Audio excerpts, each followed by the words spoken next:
बिस्मिल्लाहिर्रहमानिर्रहीम। अस्सलाम वालेकुम नादरीन, आप यूट्यूब चैनल देख रहे हैं। मैं इमरान खान हूँ। नादरीन, ये सबसे बड़ी खबर है और बहुत इंपॉर्टेंट खबर है। अभी थोड़ी देर पहले ये अमरीकी अखबारात के अंदर छपी है और ये एक बड़ी डेवलपमेंट है। इसका दुनिया पे असर पड़ेगा क्योंकि इससे पहले जब भी ऐसा हुआ अमेरिका ने कुछ ना कुछ बड़ा किया है। अमरीकी गवर्नमेंट ने फौरी तौर पे पूरी दुनिया में मौजूद अमरीकी जर्नल्स और एडमिरल्स को अमेरिका में तलब कर दिया है।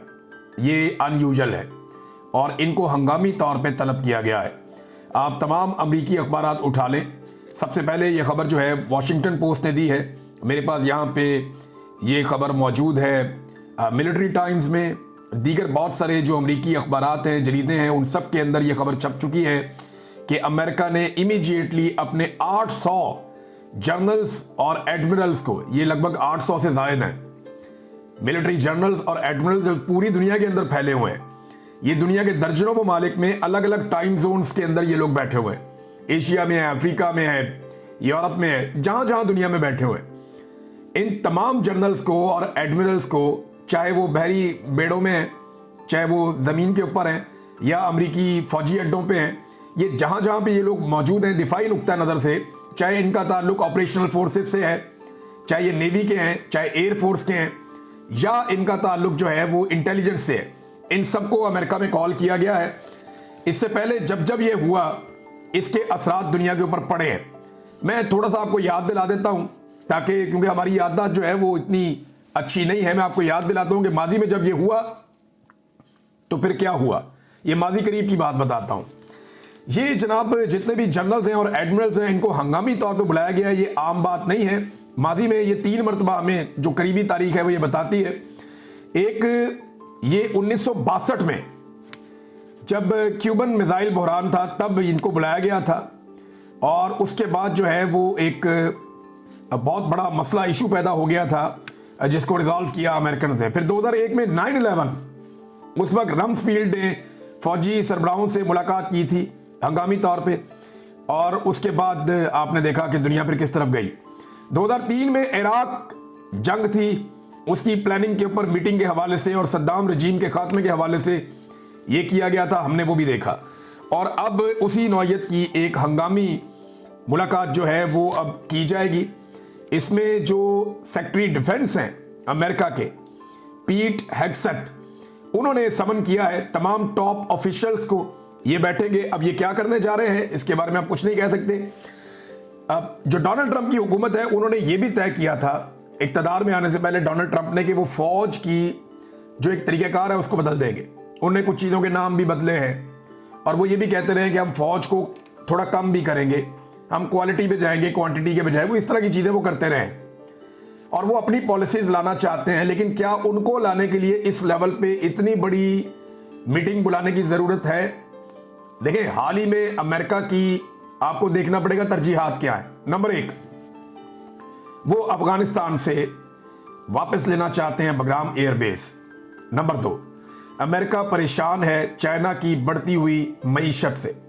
चाइना का जो माशी असर रसूख है वो पूरे एशिया और यूरोप में फैल चुका है।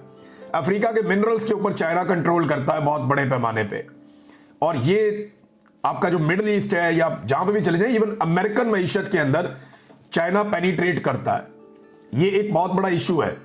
चीन के साथ एक सर्द जंग अमेरिका की चल रही है, जैसे एक दौर में रशिया के साथ अमेरिका की सर्द जंग चलती थी। पाकिस्तान उस दौर में अमेरिकन कैंप में था और आज पाकिस्तान जो है वो फिर अमेरिकन कैंप में ऐसा दिखाई दे रहा है।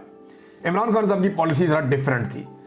तो जिस तरीके का प्रोटोकॉल पाकिस्तान के वजीर आज़म को अमेरिका में मिला है या फील्ड मार्शल को मिला है, इन चीज़ों को देखने के बाद जो ये ऑप्टिक्स जो आपको दिखाई दे रहे हैं ना, ये पर्दे के पीछे कुछ और होता है। हमेशा जब जब हमें इस लेवल का प्रोटोकॉल मिला है ना हमारे किसी डिक्टेटर को, तो उसके बाद कुछ जर्नैलों की तो नस्लें संवर गईं, कुछ मौलवियों की नस्लें संवर गईं, कुछ सियासतदान ज़मीन से आसमान पे पहुंच गए। लेकिन पाकिस्तानी कौम ने हर ऐसी मुलाकात की कीमत दहाइयों तक चुकाई है। ये मैं आपको बिल्कुल कैटेगोरिकली कह रहा हूं क्योंकि अभी तक कोई चीज़ हमारे सामने एलामिया की सूरत में नहीं है। लोग सवालात उठा रहे हैं, लेकिन अमेरिकन की ये एक बहुत बड़ी मीटिंग है और ये बड़ी डेवलपमेंट है। पूरी दुनिया में चेमगोइयां हो रही हैं और मजे की बात यह है कि कोई भी अखबार, कोई भी जरीदा अभी तक ये नहीं बता रहा कि ये मुलाकात हो किस लिए रही है। बल्कि सारे अंदाजे लगा रहे हैं, सारे ये बात कर रहे हैं ये बहुत इंपॉर्टेंट है, अनयूजुअल है, नॉर्मली ऐसा होता नहीं है, लेकिन ये हंगामी है। अब क्या फैसले होंगे उसको खुफिया रखा गया है। 12 चीजें सामने आ जाएंगी तो पता चल जाएगा कि ये मामला किस तरफ जाता है। नाज़रीन, ये एक तस्वीर आप देखें, इसमें तकरीबन 9 रहनुमा हैं जो मुलाकात कर रहे हैं जनाब डोनाल्ड ट्रंप साहब से। ये 9 रहनुमा हैं। मैं आपको इस तरह के 9 और दिखा सकता हूं, 10 और दिखा सकता हूं, बहुत सारी और तस्वीर दिखा सकता हूं। ये रहनुमा सारे मुलाकात कर रहे हैं डोनाल्ड ट्रंप से। और एक तस्वीर आप ये देखें, शहबाज शरीफ की मुलाकात हो रही है डोनाल्ड ट्रंप से। इनमें फर्क क्या है? ये जो बाकी मुमालिक के रहनुमा है ना, ये अपने साथ अपना आर्मी चीफ नहीं लेकर गए, लेकिन शहबाज शरीफ की डोनाल्ड ट्रंप के साथ जो मुलाकात है उसमें साथ आर्मी चीफ बैठा हुआ है। रीजन क्या है? पहला सवाल तो यह है कि क्या आर्मी चीफ शहबाज शरीफ को साथ लेकर गया या शहबाज शरीफ आर्मी चीफ को साथ लेकर गया? पहला सवाल तो यह है। तो सादा जवाब यह है कि पाकिस्तान का इक्तदार जो है उसके ऊपर कंट्रोल आर्मी चीफ का है, शहबाज शरीफ का नहीं है। तो आर्मी चीफ शहबाज शरीफ को साथ लेकर गया, ये कहने में जरा ज्यादा आसान लगता है और ये खोपड़ी में घुसता भी है, ये बात समझ भी आती है, क्योंकि शहबाज शरीफ साहब की तो ये औकात है नहीं पाकिस्तान में, और अमेरिकन ये जानते हैं। फिर अमेरिकन प्रोटोकॉल्स क्या इस बात की इजाजत देते हैं कि कोई मुल्क का सरबराह आके बैठे और साथ उसका आर्मी चीफ बैठ जाए? भाई क्या डोनाल्ड ट्रंप अपने साथ अपने जर्नैल को बिठाएगा इस तरह मुलाकातों के लिए आलमी रहनुमाओं से कि चीन का सदर मिलने आया, डोनाल्ड ट्रंप अपना जर्नैल साथ बिठा ले? ये इलॉजिकल लगता है ना, और ये अजीब भी लगता है। लेकिन अमेरिका ने ये अलाउ किया पाकिस्तान को, और ये एक अलग और मुनफरिद मुलाकात थी। इससे पहले जब जब डिक्टेटर मिले अमेरिकन को, उन्हें प्रोटोकॉल मिले, तो उसकी कीमत पाकिस्तान ने चुकाई, ये मैंने आपको पहले बता दिया। अब ये प्रोटोकॉल इसकी कीमतों में देनी पड़ेगी। पहले हम सर जंग में अमेरिका के साथ थे, कीमत हमने चुकाई, अफगान वॉर में, दहशतगर्दी के खिलाफ जंग में, और न जाने किन किन चीजों का हम हिस्सा बने माजी में। लोग तो अमीर हो गए, एलीट, जर्नैल, मौलवी, सियासतदान, और अवाम ने दहाइयों तक कीमत चुकाई और आज तक कीमत चुका रहे हैं इन चीजों की। अब अमेरिका को पाकिस्तान से चाहिए क्या? यह है सबसे इंपॉर्टेंट सवाल, यह सारे लोग जानना चाहते हैं। बल्कि शीरी मजारी साहबा ने अभी एक ट्वीट किया, और ये जो खारजी मामलात हैं उनके ऊपर इनकी काफी ग्रिप भी है। तो वो ये कहती हैं कि उन्होंने भी वही सवाल उठाया, ये जो खातून वफद के साथ गई हैं, इस सवाल से उन्होंने भी सवाल उठाया कि भाई ये क्या चल रहा है, कौन लेकर गया है, हुकूमत इसके ऊपर जवाब दे। क्या आप अब्राहम अकॉर्ड पे दस्तखत करने जा रहे हैं? क्या आप इसराइल को तस्लीम करने जा रहे हैं? तो देखें, मेरी इंफॉर्मेशन के मुताबिक, और मैं ये पहली दफा नहीं कह रहा, आसिम मुनीर साहब की मुलाकात पहले डोनाल्ड ट्रंप से नहीं हुई थी, मैं तब भी यही कह रहा था। और जनरल बाजवा के दौर से हम ये बता रहे हैं कि जनाब पाकिस्तान की एस्टेब्लिशमेंट ने इसराइल को लेकर अपनी पॉलिसी तब्दील कर दी है, और वो आपने ग्राउंड पे ऐसे देखा कि जब भी कोई निकलता है इसराइल के खिलाफ एहतजाज करने के लिए, तो पाकिस्तान की हुकूमत उसको मारती है, थानेदार आके मारते हैं, गिरफ्तार कर लेते हैं, जेलों में डाल देते हैं, खवातीन को और बच्चों को भी गिरफ्तार कर लेते हैं। आप इसराइल के खिलाफ पाकिस्तान में मुजाहरा नहीं कर सकते। पूरी दुनिया में होता है, मगरबी मुमालिक में होता है, पाकिस्तान में नहीं हो सकता।